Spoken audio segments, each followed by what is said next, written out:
विकसित Bharat young leaders dialogue 2026 पर IAF group captain और भारतीय अंतरिक्ष यात्री शुभांशु शुक्ला ने कहा, महत्वपूर्ण यह है कि हमने समझ लिया है कि अंतरिक्ष में प्रयोग कैसे करने हैं, क्योंकि हमारे पास अंतरिक्ष में खुद के लिए विज्ञान करने की क्षमता है। मुझे लगता है कि इससे देश के सभी शोधकर्ताओं के लिए रिसर्च के दरवाजे खुल जाएंगे। तो इनको ये बिलीव करना है, ये मानना है कि ये मेरी जिम्मेदारी है, ये मेरा काम है, और तब मुझे लगता है कि बहुत बड़े लेवल पे हम चेंज देखेंगे और मुझे पूरा भरोसा है कि ऐसा होगा भी। सर 2042 में भारत कहाँ तक पहुँचेगा आपकी नज़र में सर?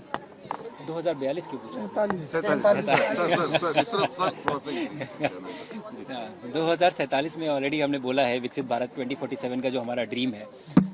तो बहुत एक्साइटमेंट देखने को मिल रहा है मुझे, और बहुत अवेयरनेस जिसे कहता हूँ कि वो बढ़ाने की कोशिश भी की जा रही है हर तरफ से, सरकार की तरफ से भी, और बहुत सारे लोग भी जुड़े हुए हैं इसमें काम करने के लिए। तो मुझे लगता है अगर हम मेहनत करेंगे और इंटेंट भी हमारा ठीक होगा तो हमें किसी डेट की ज़रूरत नहीं है। मुझे लगता है उससे पहले भी ये मुकाम हासिल कर सकते हैं, बट उसके लिए हम सबको ये मानना पड़ेगा कि हम ये पहला तो कर सकते हैं और दूसरा करने वाले भी हम ही हैं, और कोई नहीं आएगा बाहर से करने के लिए। तो हर एक जो व्यक्ति है हमारे देश का, उसको ये भरोसा होना चाहिए, उसको ये मानना चाहिए कि एक तो ये होगा और ये करने वाला भी मैं हूँ। तभी मुझे लगता है कि हम 2047 किया, उससे पहले अपना ये जो ड्रीम है विकसित भारत का, ये हम अचीव करेंगे। शर्मा जी के बाद में links to you exactly the results, but what I can tell you that the results were very encouraging on station itself, and we have received, so all the experiments have come back to us in batches. Some have come earlier, some have come later, depending on what the delivery schedule was. They are already with the researchers, the data is there, and very soon you will start seeing the papers that are going to come out on this. But like I said, the results are very encouraging, and that is really good for us. But what is even more important is that we have understood the way experiments have to be enabled in space.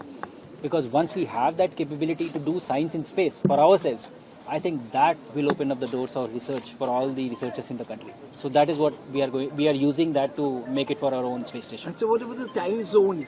When we talk about the countries in America and all, they have different time zones. So how different the space, time zone when you are entering?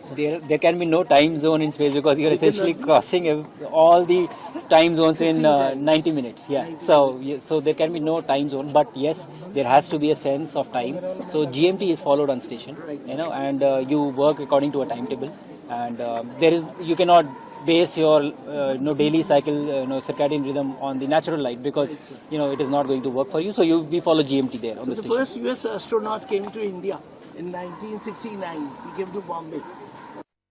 Launched from Pad 39 Alpha, from where Neil Armstrong was launched.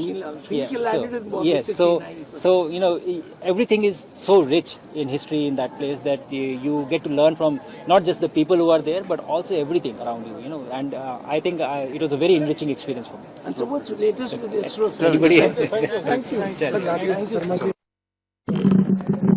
पहली बार जब wing commander Rakesh Sharma space में गए थे 1984, उसके बाद एक बहुत लंबा गैप हो गया। 41 ईयर्स के बाद हम दोबारा स्पेस में पहुंच पाए।